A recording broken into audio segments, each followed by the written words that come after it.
Shalom Bapak Ibu Saudara, welcome to Devotion hari ini bersama Gereja ICC Bandung.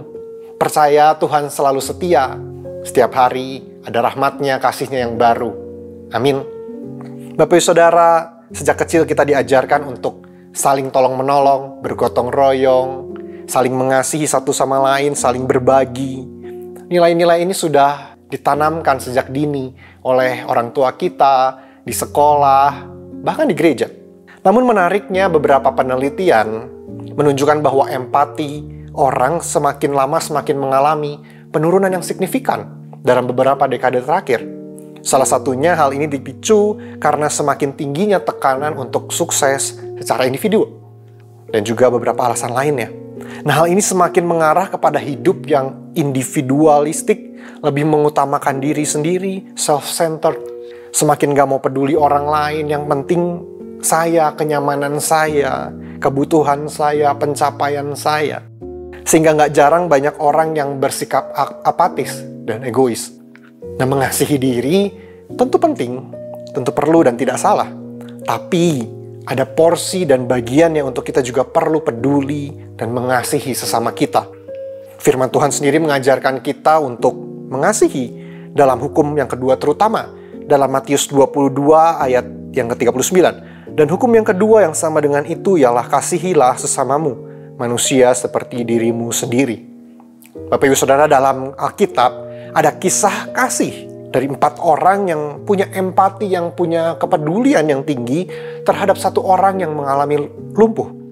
Nah, kita buka firman Tuhan dalam Markus pasal yang kedua, ayat yang kedua sampai yang keempat. Maka datanglah orang-orang berkerumun sehingga tidak ada lagi tempat, bahkan di muka pintu pun tidak. Sementara ia memberitakan firman kepada mereka, ada orang-orang datang membawa kepadanya seorang lumpuh, digotong oleh 4 orang. Tetapi mereka tidak dapat membawa kepadanya karena orang banyak itu. Lalu mereka membuka atap yang di atasnya. Sesudah terbuka mereka menurunkan tilam tempat orang lumpuh itu terbaring. Ada 2 pelajaran yang bisa kita ambil dari kisah 4 orang yang membantu satu orang yang lumpuh ini. Kenapa kita perlu mengasihi? Poin yang pertama, mengasihi Tuhan, mengasihi sesama. Ditulis dalam firman Tuhan barusan, suasana di rumah di mana Tuhan ada untuk mengajar begitu penuh sesak. Tidak ada tempat, sampai dikatakan dibuka pintu pun nggak ada tempat. Menariknya, saya sempat merenung bagaimana sikap kerumunan orang-orang yang ada di sana. Kenapa ada 4 orang yang menggotong orang lumpuh pakai tilam, tapi kok nggak ada yang mau buka jalan, nggak ada yang mengalah, nggak ada yang peduli, dan hingga akhirnya 4 orang ini harus cari cara lainnya sampai naik ke atap bangunan dan lain sebagainya. Dalam Filipi 2 ayat yang keempat, dan janganlah tiap-tiap orang hanya memperhatikan kepentingannya sendiri, tetapi kepentingan orang lain juga. Kebanyakan dari mereka yang hadir sibuk acuh dengan kepentingan mereka sendiri, saling sikut, saling berdesakan. Ada mungkin yang kepo rame-rame aja, ada apa sih? Mungkin juga ada seperti itu. Demikian juga ada ahli Taurat yang hadir mencari-cari kesalahan Yesus. Banyak orang nggak peka dengan kehadiran dan kondisi 4 orang dan 1 orang lumpuh ini. Namun 4 orang ini berbeda. Mereka mendengar Yesus datang, mereka menunjukkan kasih yang begitu besar bagi 1 orang lumpuh ini. Mereka tidak mementingkan kepentingannya sendiri, nggak menyerah, bahkan mereka terus mengusahakan dan bersusah payah menggotong orang lumpuh ini dengan tilam. Di setiap sisi ada 1 orang masing-masing untuk mengangkat tilam ini supaya stabil kondisinya, supaya nyaman, mencari jalan. Oh, akhirnya ternyata ketemu ada tangga di sisi bangunan. Lalu mereka naik ke atap. Dan pada saat itu zaman dulu atap mungkin terbentuk dari balok-balok, dari alang-alang, dari lapisan tanah liat mungkin. Hingga akhirnya mereka harus mencakari, mengorek, membuat tubang yang cukup besar sehingga mereka bisa menurunkan 1 orang ini untuk berjumpa Yesus. Dalam 1 Yohanes 4 ayat yang ke-21, dan perintah ini kita terima dari Dia, barang siapa mengasihi Allah, ia harus juga mengasihi saudaranya. Artinya, kita tidak bisa mengasihi Tuhan tanpa mengasihi sesama. Mengasihi Tuhan dan mengasihi sesama ibaratkan satu paket. Saya yakin dalam hidup ini kita pernah ditolong dengan orang lain.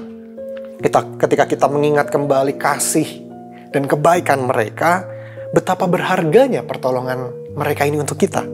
Ini waktunya untuk kita juga mau berbagi, memperhatikan, dan menjadi berkat bagi orang lain juga.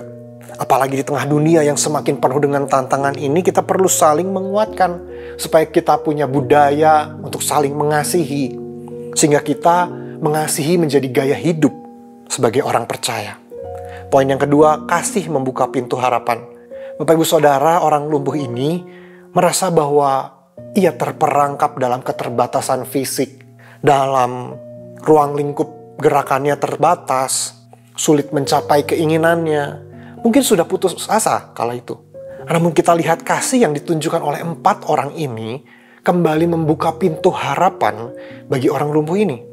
Markus 2 ayat yang kelima mencatat, ketika Yesus melihat iman mereka, berkatalah ia kepada orang lumpuh itu, "Hai anak-anakku, dosamu sudah diampuni." Tuhan melihat iman mereka dan mereka diselamatkan. Dan Tuhan memulihkan kondisi orang lumpuh ini juga. Dalam Markus 2 ayat yang ke-11 sampai yang 12, "Kepadamu kukatakan, bangunlah, angkatlah ke tempat tidurmu dan pulanglah ke rumahmu." Dan orang itu pun bangun, segera mengangkat tempat tidurnya dan pergi keluar di hadapan orang-orang itu, sehingga mereka semua takjub lalu memuliakan Allah. Katanya, yang begini belum pernah kita lihat. Bapak Ibu Saudara, seperti orang yang lumpuh ini, tidak sedikit orang yang kehilangan harapan hari-hari ini. Begitu banyak berita yang menggoyahkan iman, sehingga kita merasa down, khawatir, sendirian, gak punya kekuatan rasanya.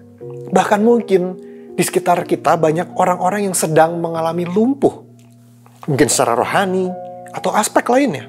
Tapi mari di tengah kesulitan, keputusasaan mereka, kita menunjukkan kasih yang tulus bagi mereka. Kita saling mengasihi. Ada banyak tindakan kasih yang bisa kita lakukan. Memberikan empati, waktu, doa, semangat, penghiburan. Saya percaya kasih yang kita salurkan dapat menjadi kekuatan bagi orang lain untuk membangkitkan kembali iman dan pengharapan mereka di dalam Kristus.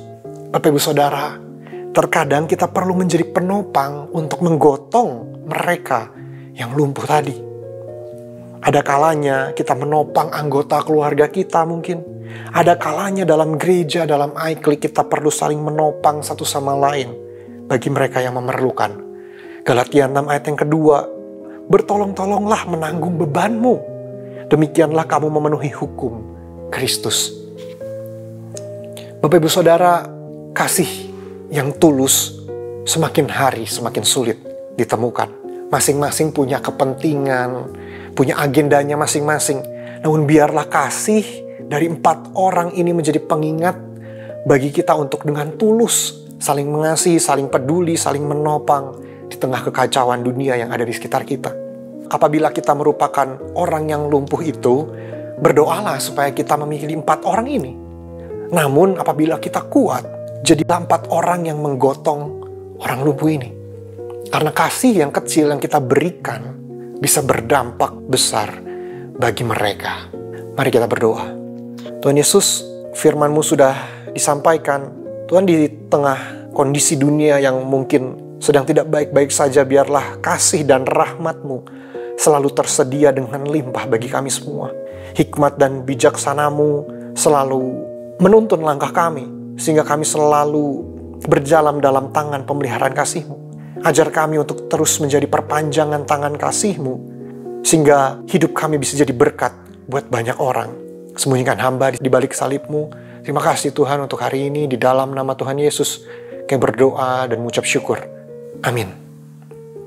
Demikian devotion hari ini. Tuhan Yesus memberkati.